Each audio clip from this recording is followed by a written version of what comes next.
Vous dire sur la troisième observation, l'exigence des preuves en matière électorale. C'est même, lorsque nous lisons très bien la loi, une condition de recevabilité de la requête. La recevabilité de la requête tient aussi au fait qu'on doit y annexer des preuves. Une requête nue, dépourvue de preuves, doit être carrément rejetée. Et malheureusement, nous négligeons cet aspect des choses. Et nous avons vu une requête fleuve, mais sans preuve.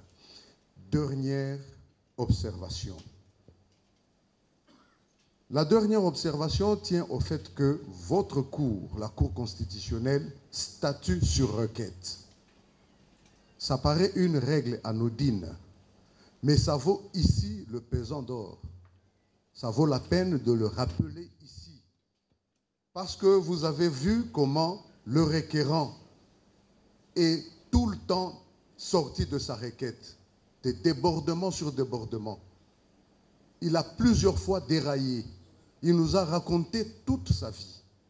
C'est là que la règle selon laquelle la Cour n'est statue que sur requête vaut la peine d'être rappelée ici.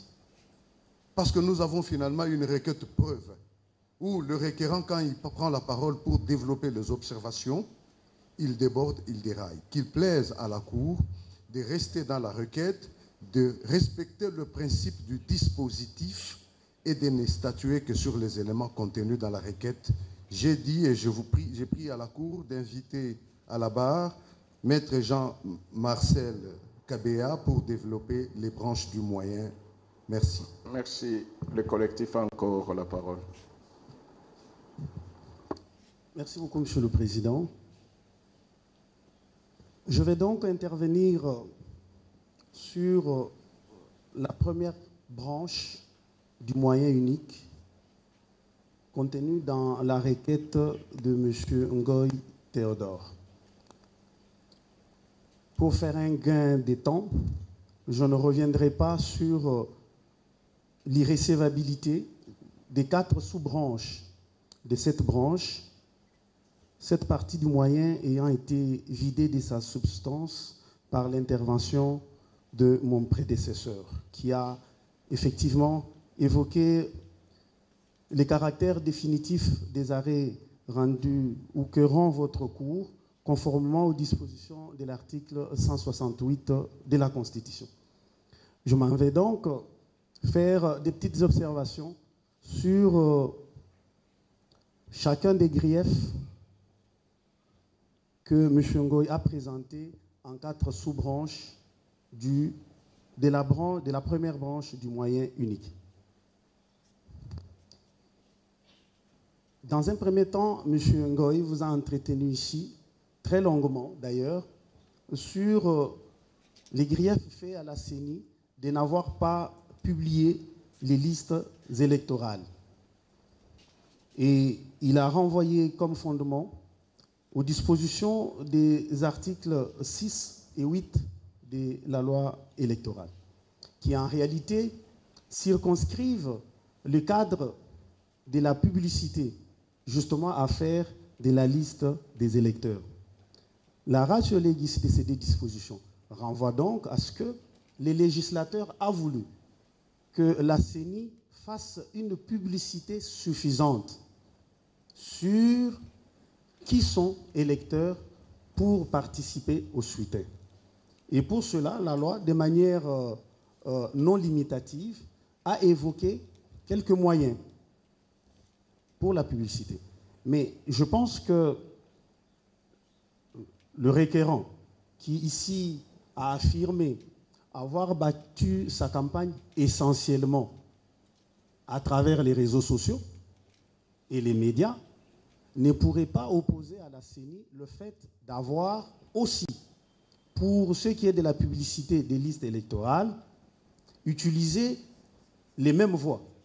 Notamment, la CENI avait mis en ligne sur son site toutes les listes et l'information était si M. Théodore Ngoy suivait la télévision autant de fois qu'il voudrait que ses électeurs les suivent, il a certainement été informé de cela.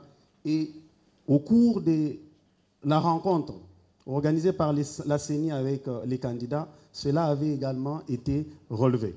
La CENI a donc utilisé un des moyens qu'on peut considérer dans ces temps modernes comme étant le même à pouvoir atteindre le plus grand nombre de personnes, à savoir quand même utiliser son site internet. Mais la CENI est allée plus loin. En collaboration avec les opérateurs des télécommunications, chaque électeur pouvait, en envoyant un message gratuit au numéro 102, avoir la réponse sur son nom complet ainsi que son bureau de vote. Est-ce qu'il peut y avoir meilleure publicité, meilleure façon de faire la publicité que cela? Encore que M. Théodore Ngoy, in fine, n'a pas démontré à suffisance de preuves que ses électeurs, à lui, parce que dans ces procès, c'est de lui qu'il s'agit. Chaque fois, il faudra renvoyer chaque grief à sa propre personne en tant que candidat venu contester les résultats obtenus par les 26. M. Théodore Ngoy, disais-je, n'a pas donc démontré que ses électeurs à lui n'avaient pas pu retrouver leur nom sur les listes électorales telles qu'elles ont été rendues publiques par les moyens qui ont été utilisés par la CENI. S'agissant de l'impression des cartes d'électeurs, qui serait illisible, c'est avancé avec le chiffre de 80%. Mais il n'a pas pu indiquer ici sa source. Mais il dit près de 80% des cartes d'électeurs seraient devenues illisibles.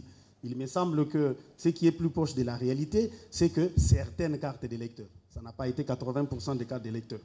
Encore que M. Théodore Ngoy n'a pas, encore une fois de plus, à suffisance de preuves, indiqué à la haute cour que seuls ses propres électeurs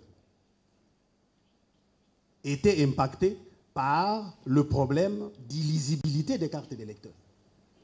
Et il n'a même pas pu apporter la preuve d'un seul de ses électeurs, à commencer par lui-même. À commencer par lui-même. Donc, parce qu'il n'a pas été démontré que le fait que certaines cartes d'électeurs avaient un caractère illisible, cela a pu impacter sur les résultats. D'autant plus que, d'après les chiffres de la CENI, c'est quand même plus de 10 millions de Congolais qui ont pu voter. La CENI avait communiqué à ce sujet que ceux qui avaient des cartes illisibles pouvaient se présenter dans un bureau de vote et qu'il y avait tout un service qui était mis en place pour être pris en charge par les agents de la CENI en vue de les identifier comme étant des électeurs devant voter dans un bureau de vote précis. Et il me semble que beaucoup qui avaient des cartes illisibles ont pu voter le 20 décembre dernier. Il s'est également étalé sur la problématique du monnayage de l'impression des duplicata des cartes d'électeurs. Il me semble là que mettre à charge de la CENI une telle responsabilité ne serait pas honnête. D'autant plus que dans sa requête, M. Théodore Ngoy n'a pas pu démontrer quel était le volume des affaires pour lesquelles il y aurait eu soupçon de monnayage des cartes d'électeurs. Il n'a pas pu les confirmer. Et il n'a surtout pas indiqué qu'un de ses propres électeurs a été concerné par le cas.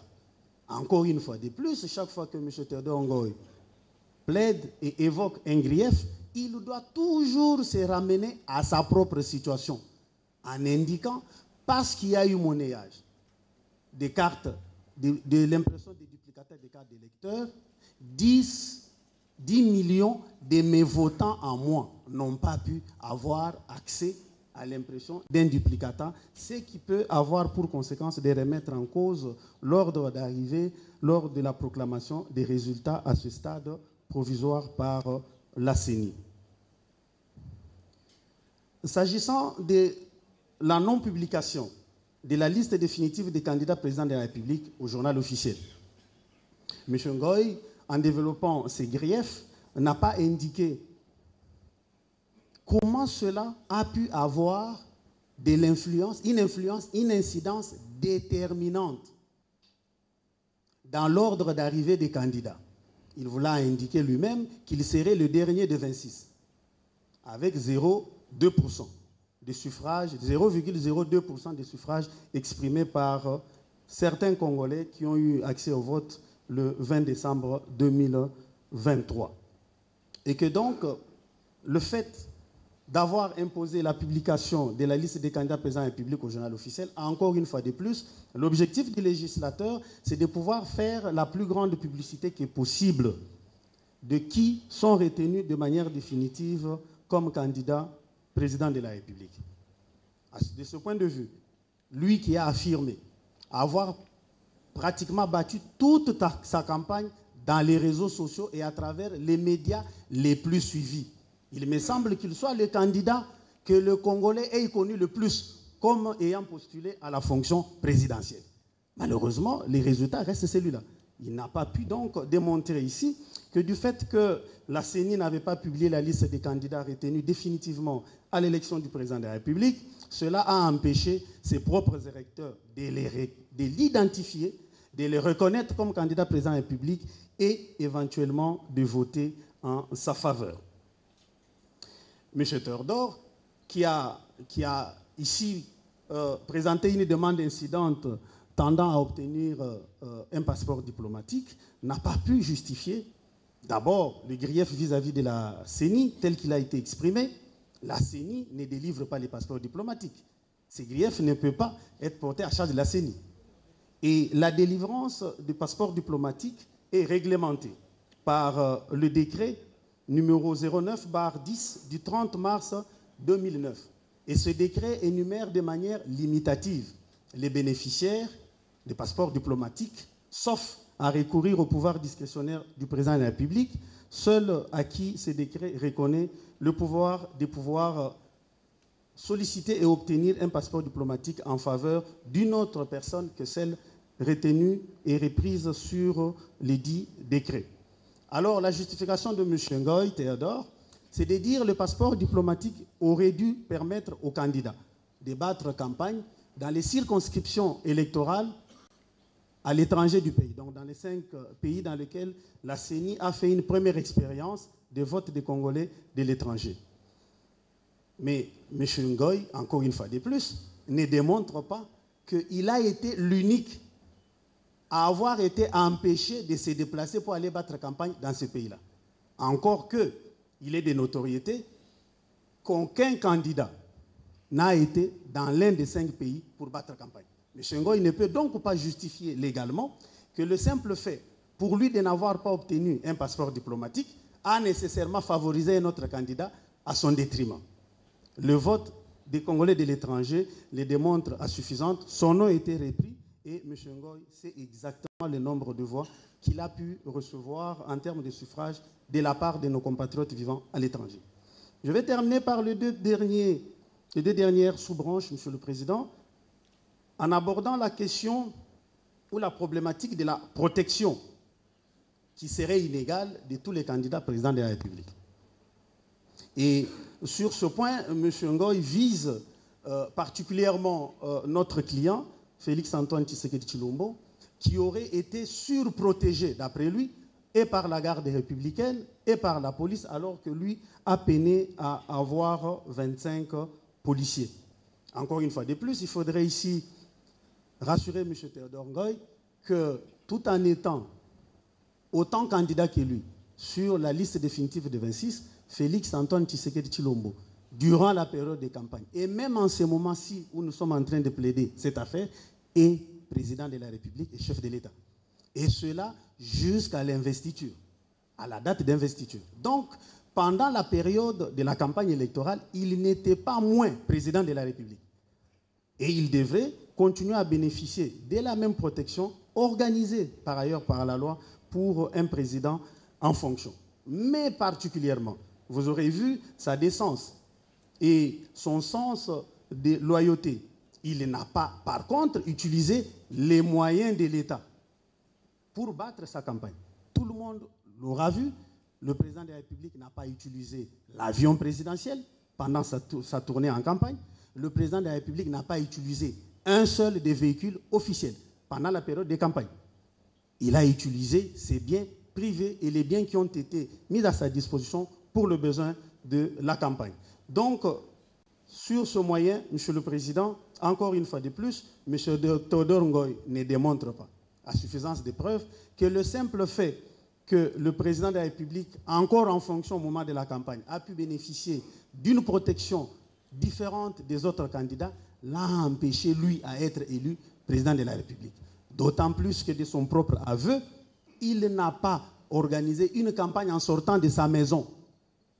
Parce que toutes les fois où il est parti de sa maison, c'était pour aller à une chaîne, soit de télévision, soit des radios. Et pendant l'autre période de sa campagne, il était dans les réseaux sociaux. Il n'avait donc pas besoin de plus que 25 policiers pour se rendre de sa maison à une maison de communication. Pour ce qui est, et je vais finir par là, Monsieur le Président, du non-enrôlement des électeurs dans les zones sous occupation des groupes armés en proie à l'insécurité. M. Théodore Ngoy dit que tous les processus sont entachés d'irrégularité parce que la CENI n'a pu organiser l'enrôlement des électeurs et ainsi donc les élections dans les deux territoires de la province du Nord Kivu. Il me semble que votre cour a une jurisprudence abondante et constante sur cette question parce qu'elle s'était déjà posée en 2019 lors des élections organisées en 2018 pour les territoires de Kwamut et les territoires de Yumbi, Beni Territoire et Beni Ville.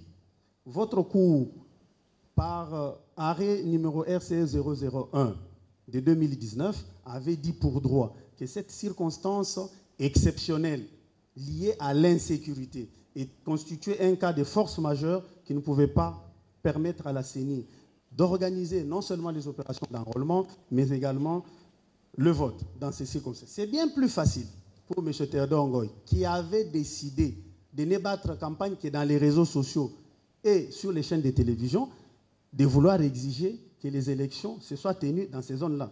Mais pour les autres candidats qui avaient voulu aller au contact des électeurs, des Congolais, ils n'auraient pu se rendre dans les deux territoires en proie à l'insécurité. M. Théodore Ngoy pouvait par contre, dans cette hypothèse-là, se retrouver être plus favorisé parce que lui avait décidé de ne pas battre campagne en dehors de sa maison et de locaux des chaînes de télévision. Tout à l'heure, dans son développement, M. Théodore Ngoy, comme nous ne cessons de le dire, est revenu plusieurs fois sur ces griefs sans jamais les confronter à la situation factuelle de la recherche des résultats, la recherche du changement de son positionnement sur les listes, sur la décision proclamant provisoirement élu Félix Antoine Tshisekedi Tshilombo. Et à ce sujet, je voudrais ici citer avec intérêt l'auteur Juvenal Mutumbi, que lui-même a cité tout à l'heure, et pour lequel il n'a lu que la première partie du paragraphe. Sur ce même paragraphe-là, l'auteur poursuit en disant que tout ce qui est prévu à ces sujets, et il parle plutôt de la conformité et non pas de la régularité, il chute en disant tout cela, le requérant devra démontrer que tous les griefs invoqués permettent d'avoir une incidence considérable sur les résultats et qu'il devrait, si jamais la situation avait été inversée, lui permettre à lui d'occuper la première position et non pas de se retrouver, Panima, comme il a dit lui-même, le tout dernier de la classe. Alors, vous aurez donc, Monsieur le Président, Madame, Monsieur du siège, Monsieur le Procureur général, compris qu'au terme de cette plaidoirie fleuve du requérant, ponctuée des faits sociopolitiques de notre pays et de quelques anecdotes personnelles, n'ont pas permis d'apporter à la Cour un seul élément qui pourrait lui permettre, s'agissant justement de tous les griefs abordés dans la première branche du moyen unique, dans ces 4 sous-branches, que son positionnement pouvait être différent si jamais la situation avait été inversée. Nous avons dit, Monsieur le Président, La Cour vous remercie. Je crois... Ah, ce n'est pas la conclusion. Donc, il y a d'abord maître... Ah, oui, oui. Vous avez la parole. Monsieur le Président, Madame, Messieurs les hauts juges de la République, Monsieur le procureur général près la Cour constitutionnelle et honorable représentant de l'organe de la loi, permettez-moi, avant d'entamer mon propos, de relever que la requête par laquelle la Cour constitutionnelle est saisie en l'affaire sous examen pose vraisemblablement beaucoup plus de peine que de bonheur du point de vue de l'entendement et de la compréhension que l'on peut s'en faire.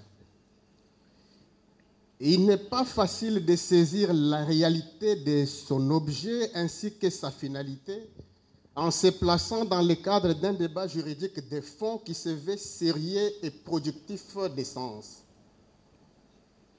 La manière dont la requête en question est confectionnée ne permet pas d'emblée d'opérer un distinguo entre l'émotion et la raison d'une part, et entre le cadre factuel des références à l'opposé du bloc de repères juridiques auquel le dit cadre devrait être confronté d'autre part.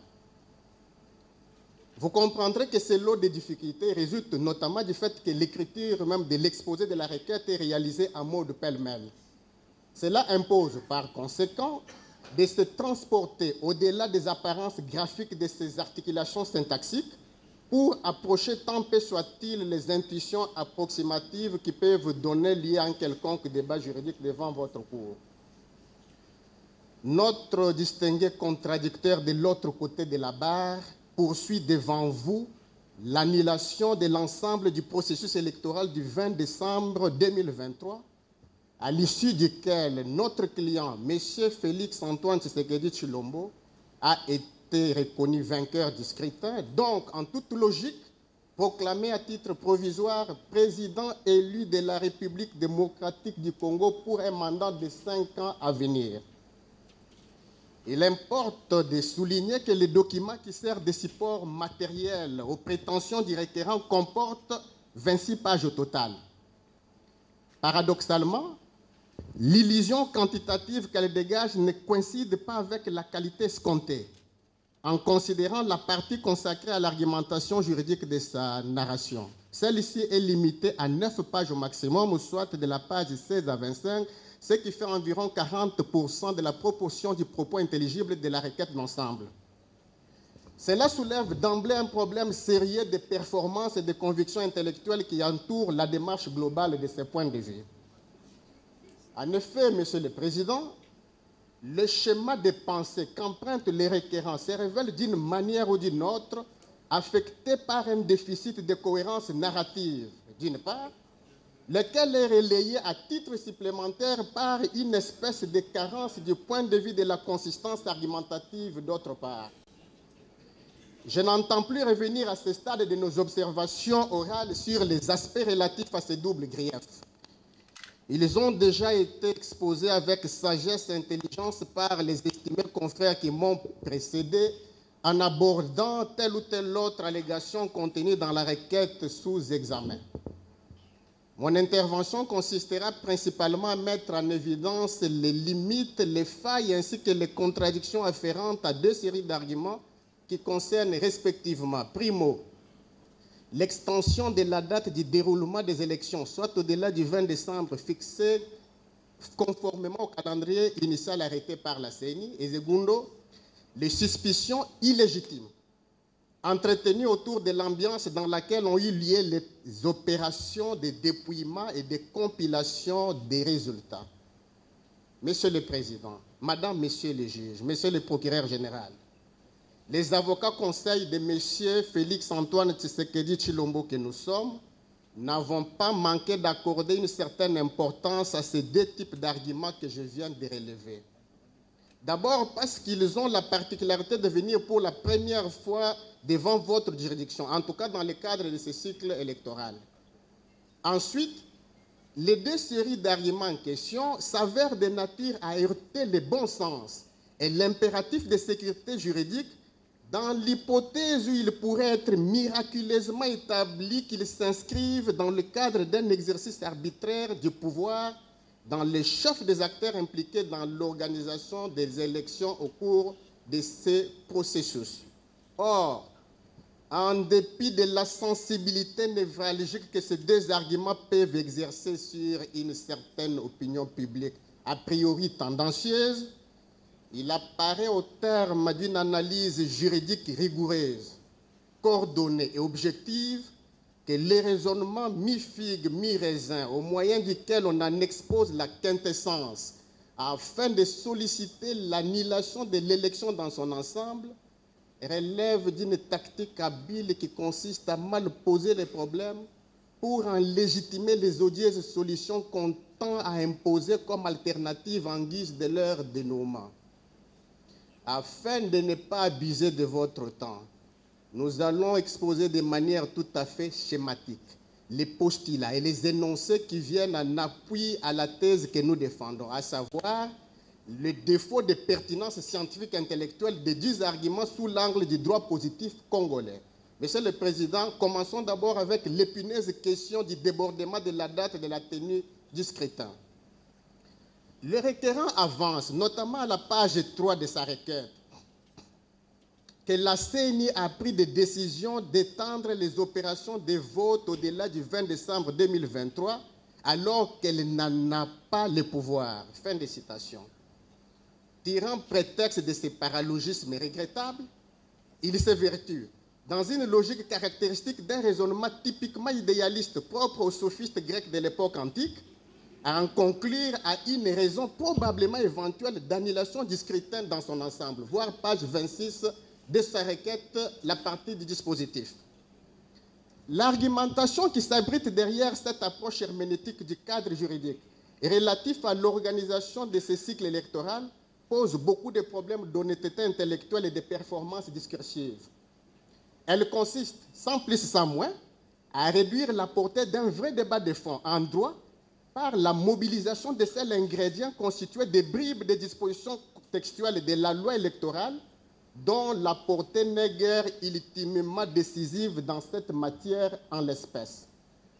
En effet, permettez-moi de le souligner, Monsieur le Président, les droits en général et les droits électoraux en particulier ne se résument pas au moyen de quelques dispositions des articles contenus dans des textes légaux et réglementaires, ou d'ailleurs même dans la constitution d'un pays.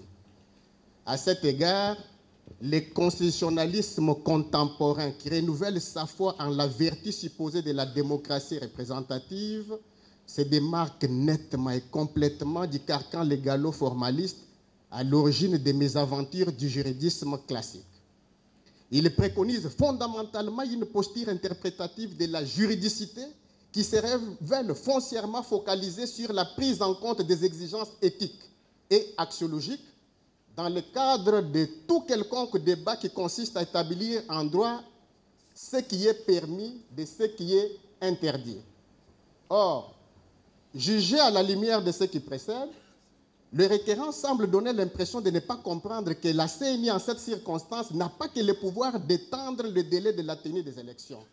Au contraire, elle en est même obligée, sous peine de tomber, faute de se comporter comme elle l'a fait, dans une lamentable situation de déni démocratique, en entravant la jouissance et l'exercice des droits et libertés fondamentaux reconnus indistinctement à tout Congolais, qu'il soit des pères ou des mères ou même pas du tout de l'un de l'autre, mais remplissant les conditions de participation aux noces démocratiques dans notre pays. Monsieur le Président,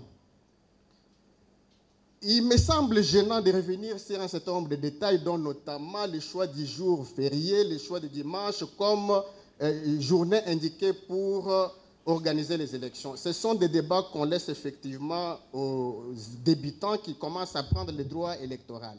Par contre, voici à titre purement illustratif les quelques indices de difficultés interprétatives de la légalité substantielle du processus électoral auquel est confronté le requérant dans ces contextes.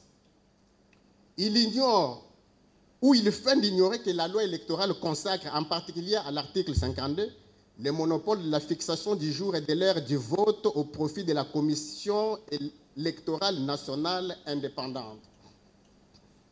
Cette prérogative révèle les attributs d'un pouvoir discrétionnaire en ce qu'elle s'accompagne de la possibilité ouverte par la loi d'adapter un calendrier qu'elle aurait déjà elle-même établi.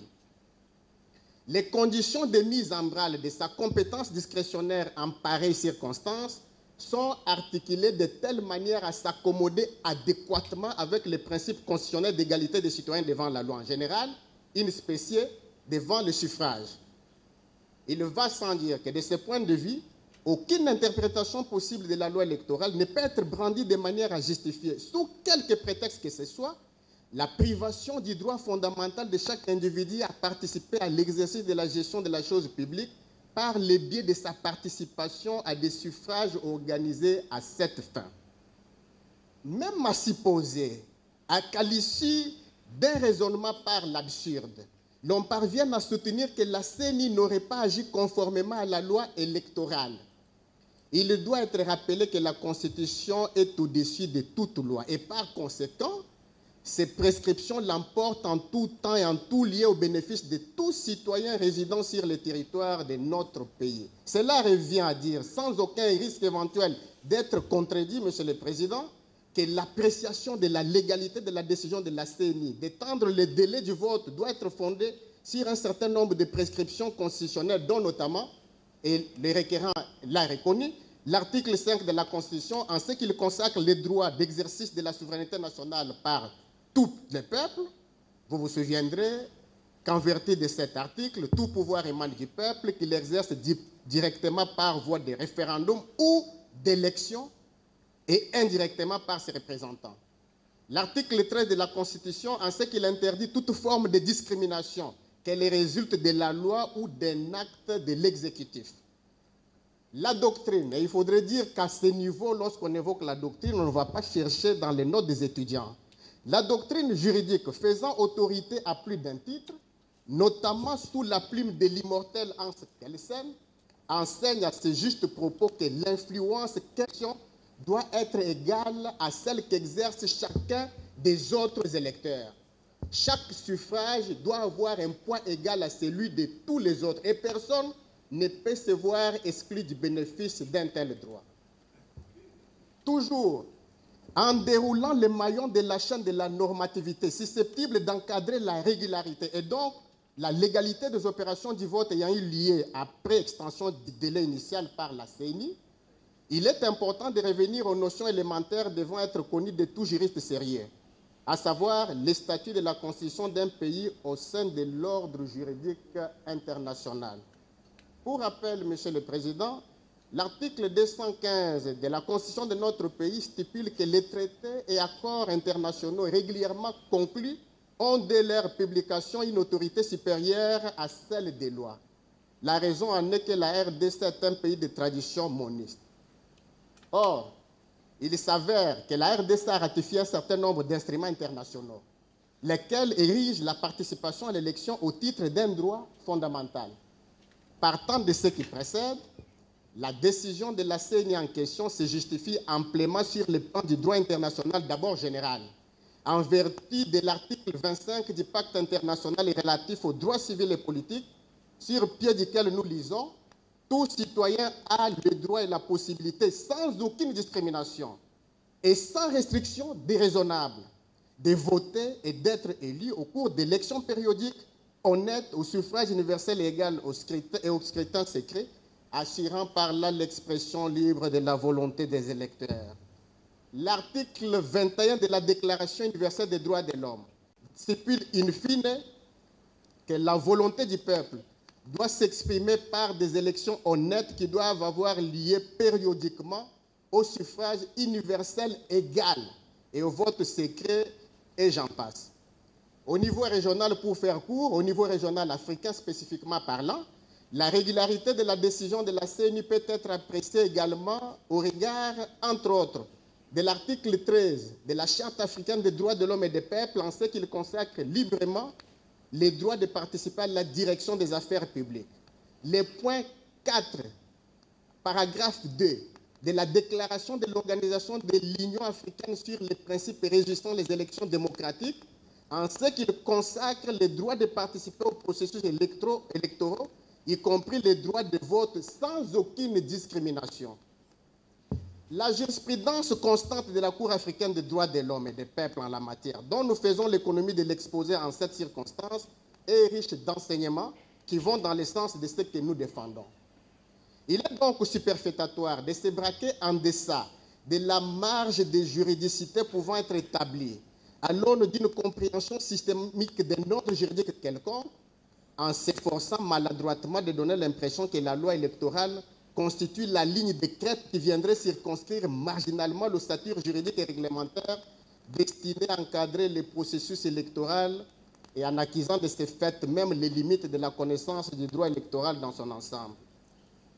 Deuxième considération à propos des prétendues irrégularités délibérées qui entacheraient les opérations de dépouillement et de compilation des résultats. Monsieur le Président, Madame, Monsieur le juge, le mire de lamentation autour du processus électoral à l'issue duquel notre client, M. Félix Antoine Tshisekedi Tshilombo, affectueusement et démocratiquement désigné Fatih Béton, a été proclamé vainqueur de cette élection, atteint son point culminant avec des larmes de crocodile versées sur des prétendues irrégularités qui seraient par ailleurs délibérées au sujet des opérations de dépouillement et de compilation des résultats. Cette accusation constitue la manifestation d'un élan vindicatif, teinté de passion et d'amertume, sur fond de frustration qui brouille manifestement la marge qui s'impose entre la lucidité et l'acharnement lucide de toute compétition à laquelle on s'est engagé sur la base des espérances putatives. En effet, sans préjudice de la substance de nos développements relatifs à ces volets d'argumentation déjà contenus dans nos observations écrites que nous vous avons communiquées, il importe de rappeler encore une fois schématiquement et succinctement ce qui suit. La démarche du requérant est caractéristique d'une confusion délibérée des genres, et cette fois-ci l'adjectif délibéré a tout son sens, entre les différents épisodes relevant de plusieurs registres normatifs dans le cadre d'une application rigoureuse et objective de la loi électorale en l'espèce. Les processus électoraux comportent respectivement des phases préparatoires préalables au déclenchement des élections proprement dites, le stade de candidature ainsi que celui du déroulement du scrutin. Et même à ce stade, il faut encore subtilement distinguer le déroulement en tant que tel de l'opération de vote par rapport aux opérations consécutives de dépouillement et de compilation. Pourquoi? Parce qu'il n'est pas dit que, par exemple, les actes de violence perpétrés dans les limites d'un bureau ou d'un centre de vote doivent nécessairement conditionner l'intégrité des opérations matérielles de comptage des voix. Par ailleurs, il apparaît surréaliste d'avoir saisi la juridiction des séants en contestation des modalités du déroulement des élections et acquiescer à l'arrêt rendu à cette fin, dont on reconnaît d'ailleurs le mérite pour la contribution au droit constitutionnel, pour revenir plus tard après avoir participé à la dite élection dans les conditions jadis décriées mais auxquelles on a adhéré en participant à l'élection proprement dite, en vue d'en contester la régularité et la légalité. Pour les avocats conseils du président de la République proclamé élu, jusqu'à preuve du contraire, ces chefs d'accusation ressemblent à une farce de mauvais goût. Or, nous connaissons tous que dans la vie, tout ne doit pas être théâtralisé à ce point. Comment le requérant pourrait-il prétendre aspirer à une apparence de sérieux en manquant de verser au dossier ne fût-ce qu'un indice de quelque moindre valeur soit-il, pouvant contribuer à établir la véracité de ces allégations? Pour terminer, Monsieur le Président, permettez-moi de relever que la tentative en vue de la contestation de cette élection est un indice de la crise des modèles de valeurs qui affectent les comportements et les attitudes de nombreux opérateurs politiques dans notre pays. Il n'est pas possible de saisir les motivations implicites à la démarche du requérant si l'on ne prend pas en compte la tendance récurrente à l'usurpation du titre ou des prérogatives du titulaire authentique du pouvoir par le biais des artifices rhétoriques ou des montages juridiques difficilement conciliables avec la nature, les statuts, les portraits et l'étendue des attributs du souverain primaire. Je vous remercie, Monsieur le Président, Madame, Monsieur les hauts juges, Monsieur le procureur de la République, Monsieur le procureur général près la Cour constitutionnelle, pour votre aimable attention, et je vous prie en même temps d'accorder la parole à mon confrère qui viendrait très brièvement circonscrire la chute de nos observations écrites. Je vous en remercie. Merci, maître. Vous avez la parole. Monsieur le Président, Madame, Monsieur de la plus haute cour, Monsieur le procureur général, 3 brèves et rapides observations. La première, Monsieur le Président, c'est d'attirer l'attention de la Cour sur la production du requérant. Le contradictoire a été abordé, je ne reviendrai pas dessus, mais j'ai vu le requérant renvoyer de manière approximative à de la doctrine. J'ai vérifié le renvoi fait à Juvenal Mutumbi. Juvenal Mutumbi, qui est avocat depuis 2005, de mémoire, pour avoir été dans un conseil de l'ordre où il était. Et donc, avant la thèse du requérant, j'en viens à me demander à quel moment il a enseigné.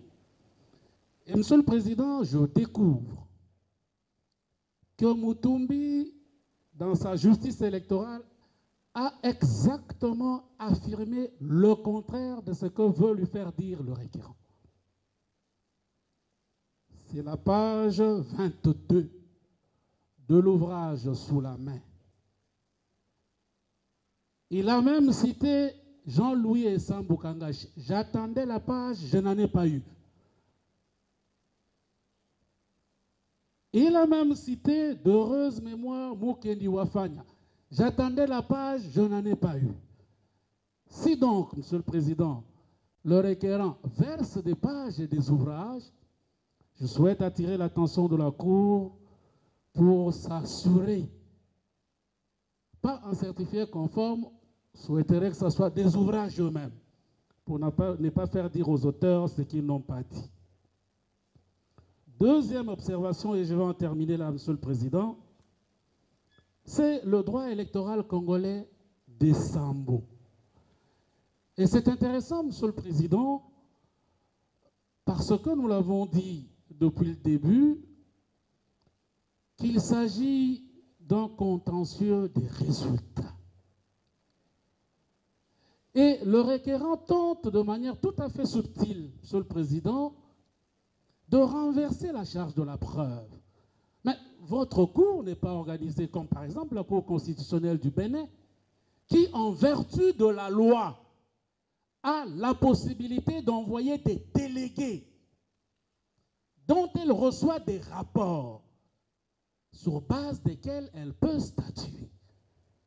Et donc, Monsieur le Président, quand vous contestez un résultat, le minimum exige que vous apportiez, ne serait-ce qu'avec des procès-verbaux que vous avez obtenus des différents bureaux. Parce qu'il s'agit en réalité, Monsieur le Président, non pas de venir contester pour contester, mais de contester parce qu'on estime que si le procès en insincérité des résultats aboutit, la conséquence va être de se placer, non pas en ordre utile, mais de renverser l'ordre d'arrivée des résultats provisoirement proclamés par la Commission électorale nationale indépendante. Or, il se trouve ici que le requérant se victimise. Il vous dit, preuve libre, que la Cour constitutionnelle devient active, qu'elle peut instruire à la CENI de produire des preuves, ce qui est normal, mais la Cour ne cédera pas à cette tentation. Et Sambo dit qu'en droit électoral, les juges ne sanctionnent pas toute violation de la loi. Il est le juge de la sincérité des résultats et s'assure que les irrégularités dénoncées sont avérées et constituent des actes de fraude susceptibles d'influer sur les résultats électoraux. Et la Cour constitutionnelle du Bénin, Monsieur le Président, Madame, Monsieur de la plus haute cour, Monsieur le procureur général, a été confrontée à la même situation, avec quasiment les mêmes éléments factuels, qui ont d'ailleurs été mis en lumière et battus en brèche ici. De quoi s'agissait-il en l'occurrence? une contestation qui a été soumise à la Cour constitutionnelle du Bénin, poursuivant l'annulation du scrutin pour inconstitutionnalité et plusieurs irrégularités dans son organisation, ainsi que des graves irrégularités et violations de la loi électorale pendant la campagne électorale et le déroulement proprement dit du scrutin.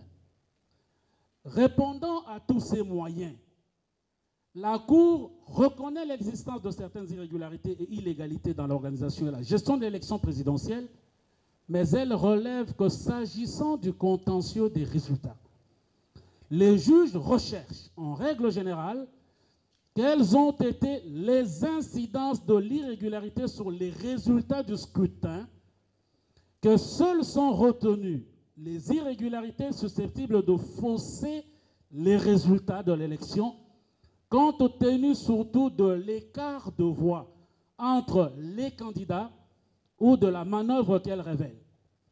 Que la simple violation de la loi n'entraîne pas nécessairement l'annulation de l'élection.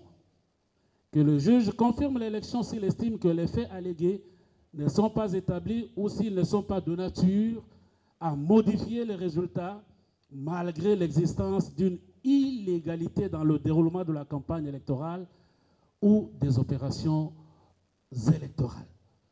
Vous avez donc, Monsieur le Premier Président, Monsieur le Président, Madame, Monsieur de la Haute Cour, Monsieur le Procureur Général, la situation dans laquelle nous nous trouvons et pour laquelle la défense sollicite ce qui sera disposé tout à l'heure par l'honoré confrère, si votre cour bel et bien lui accorder de disposer.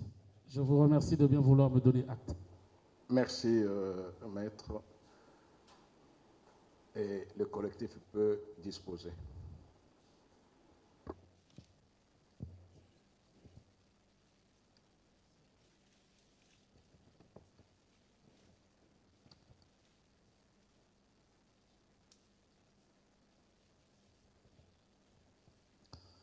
Merci, Monsieur le Président. À l'annonce, je vous ai prévenu que les avocats du collectif allaient développer des observations pour éclairer votre lanterne. Nous sommes au terme de l'éclairage.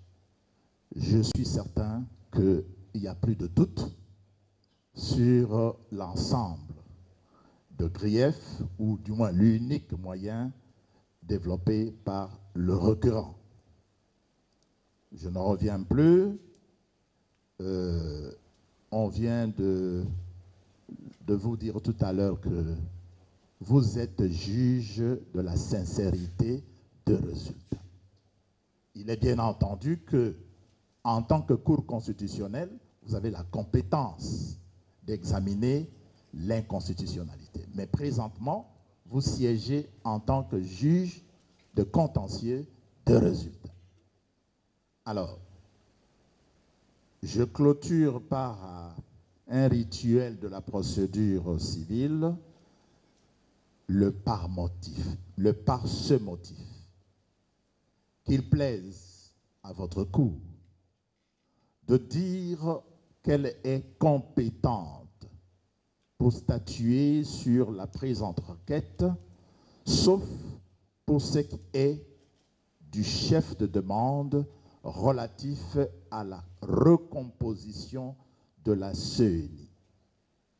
Recevoir la requête, mais la dire totalement non fondée. En conséquence, dire pour droit.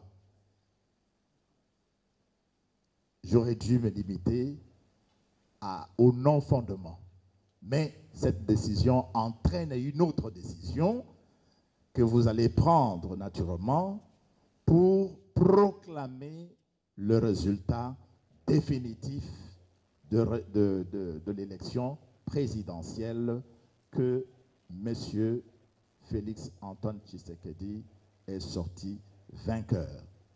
Dire qu'il n'y a pas lieu à paiement de frais d'instance et force restera à la loi. Faite à Kinshasa à la date de ce jour.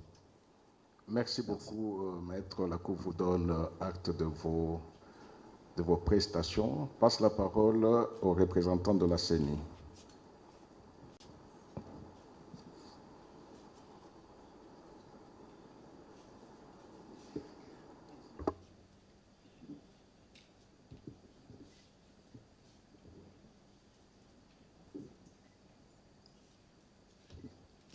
Monsieur le Président, Mesdames, Messieurs de la Cour, Monsieur le Procureur général, l'essentiel a déjà été dit.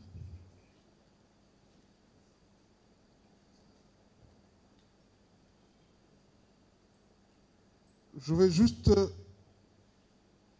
introduire, et deux de mes collègues, Juvenal et Noël, vont essayer de compléter mon introduction. Monsieur le Président, je l'ai souligné, étant la Cour qui siège en tant que juge électoral de la sincérité des résultats, nous pouvons affirmer qu'au regard de l'article 74 ter de la loi électorale, la requête qui vous saisit devait en principe indiquer les griefs allégués et comporter les éléments de preuve sur lesquels cette demande devait s'appuyer. Monsieur le Président, lors des échanges, vous avez constaté qu'aucune preuve était avancée à la demande, n'est-ce pas, du requérant en ce qui concerne l'ordre d'arrivée des candidats tels que publiés par la CENI le 31 décembre 2023. En l'espèce, Monsieur le Président, la CENI fait observer que sur les 41 738 628 électeurs attendus lors de ces scrutins,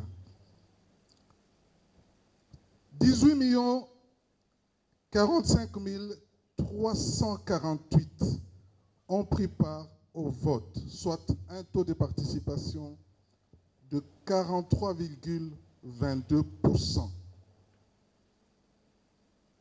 Sur les 18 919 de suffrages valablement exprimés lors de ces scrutins combinés, le requérant Ngoï Ilunga Wansenga Théodore n'a obtenu que 4 139 voix, soit un score de 0,0%, le plaçant en dernier lieu de 26 candidats qui ont concouru. De ce fait, Monsieur le Président, Monsieur de la Cour, il ne peut prétendre solliciter l'annulation des résultats provisoires publiés par la CENI, ni obtenir le renversement de l'ordre d'arrivée des candidats dont le vainqueur, le candidat Félix-Antoine Tshisekedi Tshilombo, a obtenu à lui seul 13 215 366 voix, soit un score de 73,34%. Vous comprenez, Monsieur le Président, que devant ces évidences, et à défaut d'apporter des preuves concernant le candidat, pas les preuves des autres, ses preuves, ses griefs à lui. Monsieur le Président, il a parlé d'un groupement politique qui pouvait lui voter pour 10 000 voix. J'ai fait la sommation. Et un autre endroit, c'était 5 000. Ça fait 15. Même si on ajoutait les 15 000. N'est-ce pas? Par rapport aux 13 215 366, il serait à quel ordre, n'est-ce pas, dans l'ordre d'arrivée? Monsieur le Président, vous direz de ce fait que la décision de la CENI, telle que publiée, est tout à fait régulière par rapport, n'est-ce pas, à l'ordre d'arrivée tel que publié par la CENI. Monsieur le Président, avec votre autorisation, surabondamment, parce qu'en fait, les autres questions relatives à la régularité, n'est-ce pas, relatives au passeport diplomatique, même au cortège des candidats, Monsieur le Président, ça ne relève pas de votre compétence. Mais j'aimerais quand même, pour la pédagogie, si vous le permettez, Monsieur le Président, que sur l'une autre question, que mes collègues puissent me compléter brièvement. Je vous remercie. Là, c'est l'application de ce qu'on dit autorisation tacite.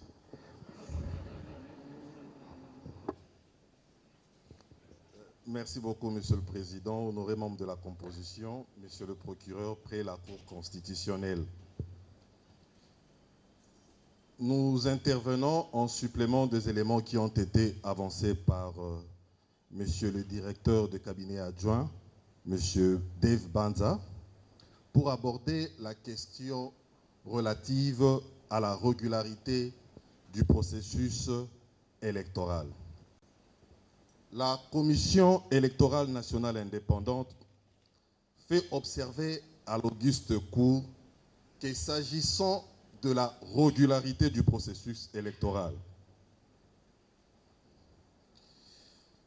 le siège de la matière demeure l'article 211 de la Constitution, l'article 3 de la loi organique portant organisation et fonctionnement de la Commission électorale nationale indépendante et enfin l'article 7 de son règlement intérieur. Ces dispositions, à travers une lecture combinée, donnent effectivement mission à la Commission électorale nationale indépendante d'organiser en toute indépendance, neutralité, votre honneur et impartialité des scrutins libres, démocratiques, transparentes, dont elle assure la régularité. J'insiste sur le concept « assurer la régularité ». Cependant, l'organisation ainsi que l'exercice de cette régularité par la volonté du législateur ne se fait pas a posteriori ou in globo.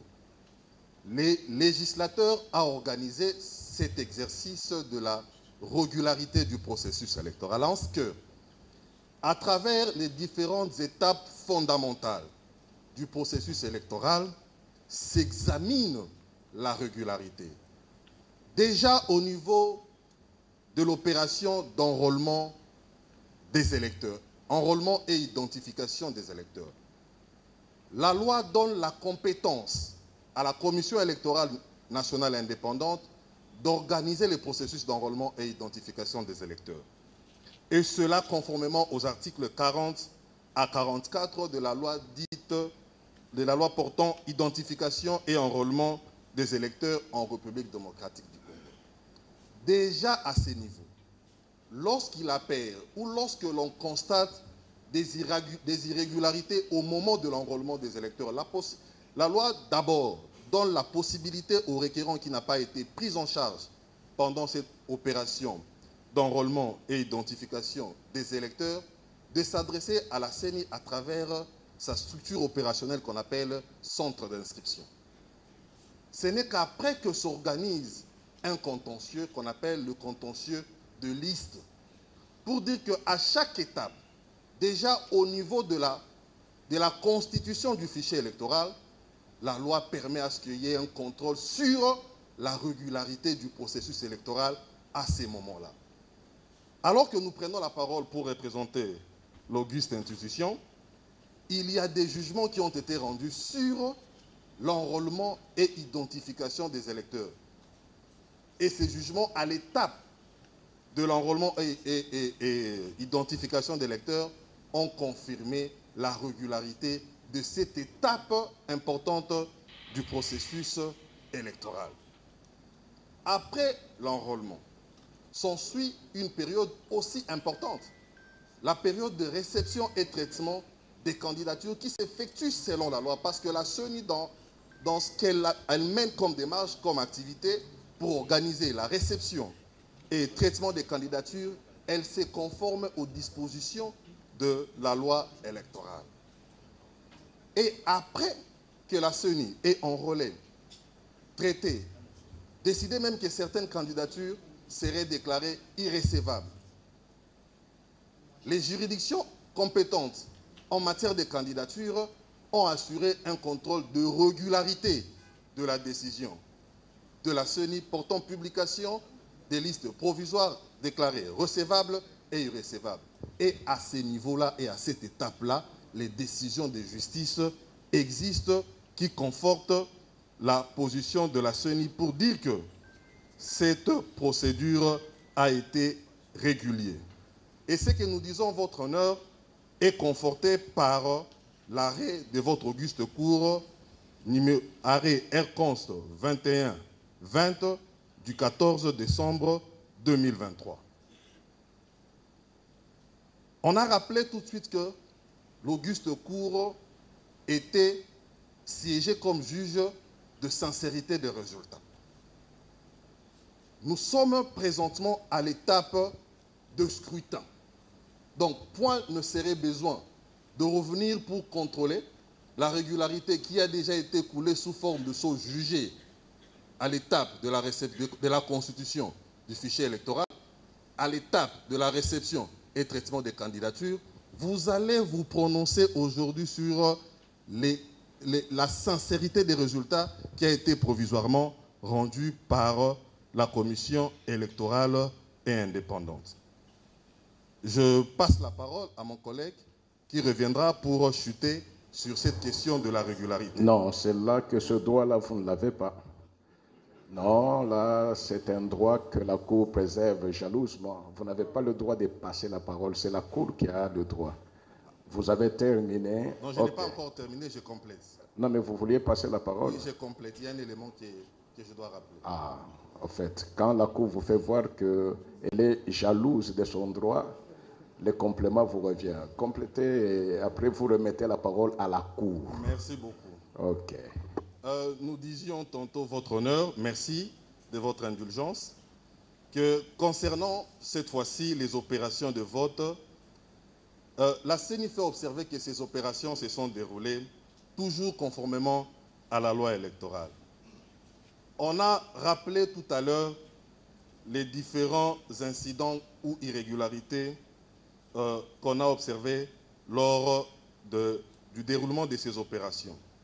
À ce sujet, la CENI fait observer que les actes de violence à l'endroit de son personnel et surtout des vandalismes du matériel électoral et de son patrimoine, les difficultés logistiques et les conditions climatiques difficiles, ainsi que les aspects sécuritaires dans certaines contrées, ont eu pour effet, votre honneur, de retarder l'ouverture de certains bureaux, et cela dans certaines circonscriptions électorales.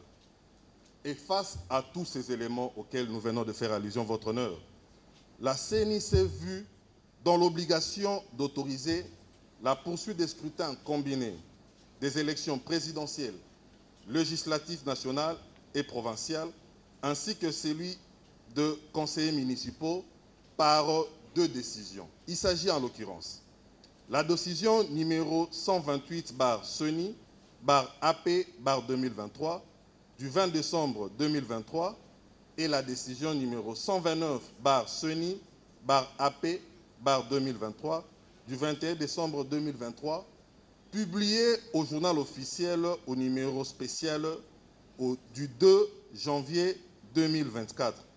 Et les deux décisions prises par la CENI se conforment, votre honneur, aux articles 5, alinéa 5 de la Constitution du 18 février, ainsi qu'à l'article 52, alinéa 4 de la loi dite électorale. Que disent ces deux dispositions? Article 5 de la loi de la Constitution. Sans préjudice des dispositions des articles 72